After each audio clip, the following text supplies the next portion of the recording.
What is going on, everybody? Welcome back to On the Road with Peanut.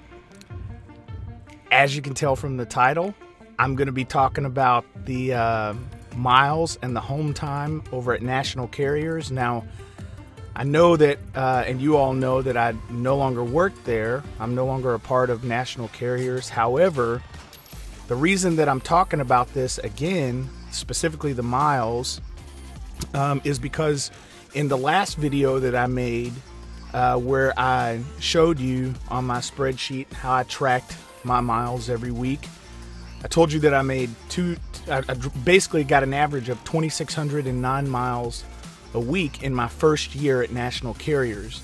And the reason I'm making this video to address the miles again is because someone put a comment on the video and they said, yeah, but you didn't tell them that you have to be out. You never get to go home in order for you to get that many miles. And so I kind of want to address it. I'm not a shady person, you know. I like to be completely open and transparent and upfront about things, and I still believe that National Carriers is a great company, and I think it's a great place for you to start your career in the trucking industry. So let me just address a couple of things that came into my mind as I read that comment, you know.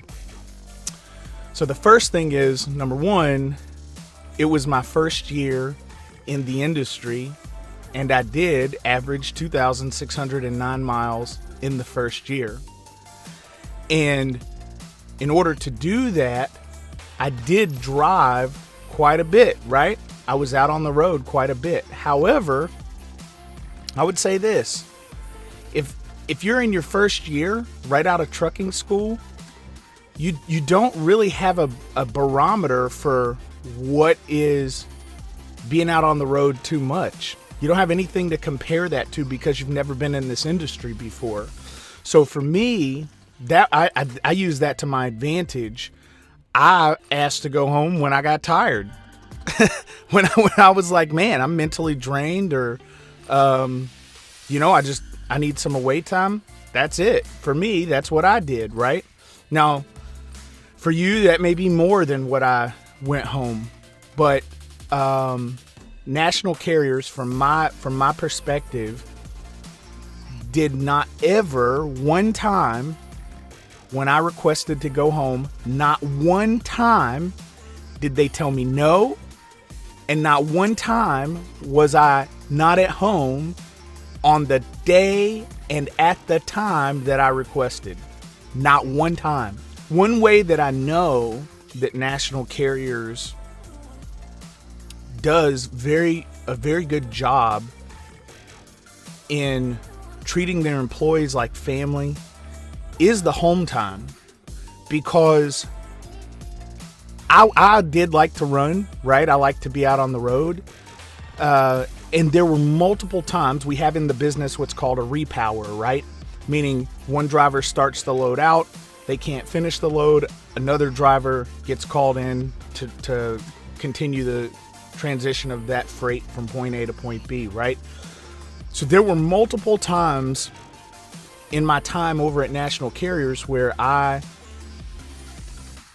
did get the message on the Blue Tree system, right, on their GPS ELD system in the truck, saying, can you go repower this load for this driver? He's going home.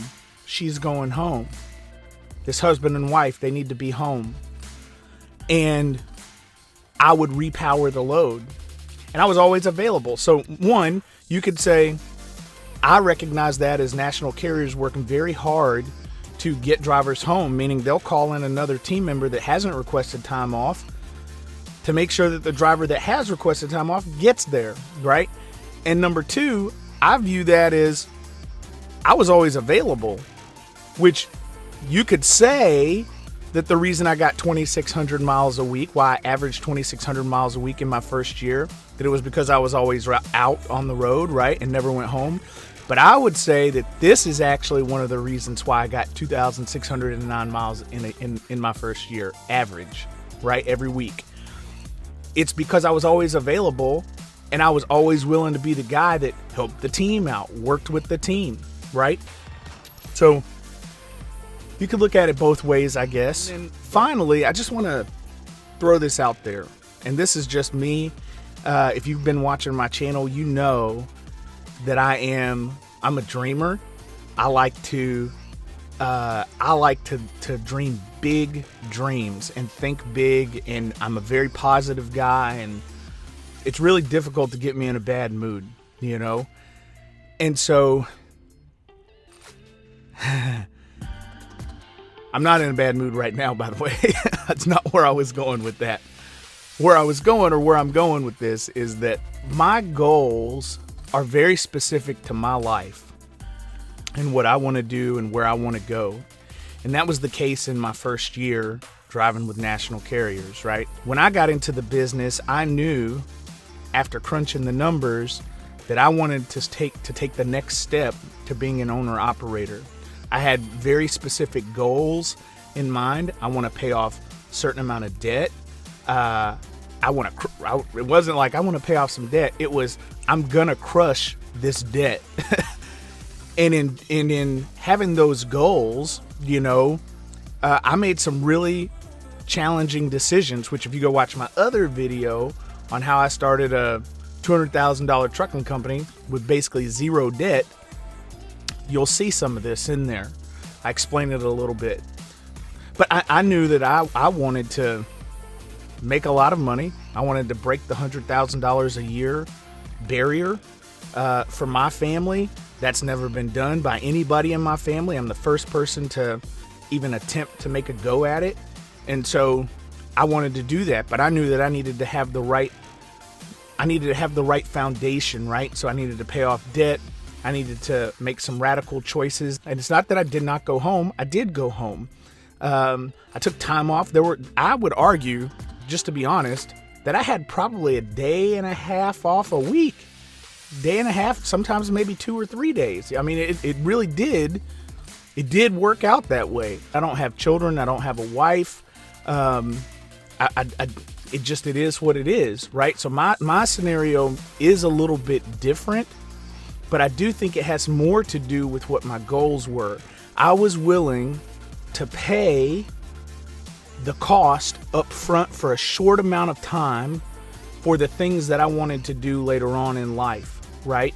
So that means if I have to hustle as hard as I can right now, grind it out as hard as I can right now for 1 year in my first year in the industry, if I wanted to do that, if that was my goal, pay off debt, take care of my mama, right? Which is obviously everybody's first, it was my first goal, right? Then that's what I got to do. If I have to sacrifice in that first year a little bit, I was willing to do that. And then as soon as I hit the 10th month, I was in search of my own truck and made that transition into being an owner operator within the first 13 months of being in the industry. And now 13 months later, well, it's a little bit longer than that now, but at that point, 13 months later, I can do whatever I want, whenever I want, go wherever I want. P.S. I bought the truck cash, so I did not have a truck payment, which means I wasn't forced to go out and run 3,500 miles a week just to cover my truck payment and my expenses, right? So for me, my dream was a little bit different. My goals were very specific, the things that I wanted to do. Now for you, I understand family, right? And if you want to be with your family, number one, I think you should be with your family. If you have a family, then that's your priority, you know, taking care of them and loving them, being with them, spending time with them. And so if those are things that you have on the back end and you have a house payment and you've got car payments and things, I'm not saying that you can't, address some of those things like payments on things, right? Expenses. But, yeah, I think you should focus on those things. So your priorities may be a little bit different than mine, and your goals may be a little bit different, and you may take 2 years or 3 years to get to the point that I got 2 and 10, 11 months, right? And that's fine. I'll just say this, national carriers, I don't believe that national carriers ever would try and stop you from seeing your family. The atmosphere at national carriers is a familial atmosphere, which is one of the major reasons that I love the company. I knew people's names. They knew my name. I wasn't just a driver. They actually treated me like I was an owner operator, to be honest. That's the atmosphere that I felt like I was working in. And so I just wanted to share all that with you. Yeah, I worked hard in my first year. So what? Now I'm an owner operator. I own a truck, and I go where I want when I want. It is what it is, man. I think if you're in your first year, you should probably anticipate hustling a little bit in the first year. It's good for the bones, you know. Hi guys, thank you so much for watching my video. If you guys enjoyed it, be sure to give it a big thumbs up, and if you want to see more videos like this, be sure to subscribe to the channel. I'll talk to you guys soon. Bye.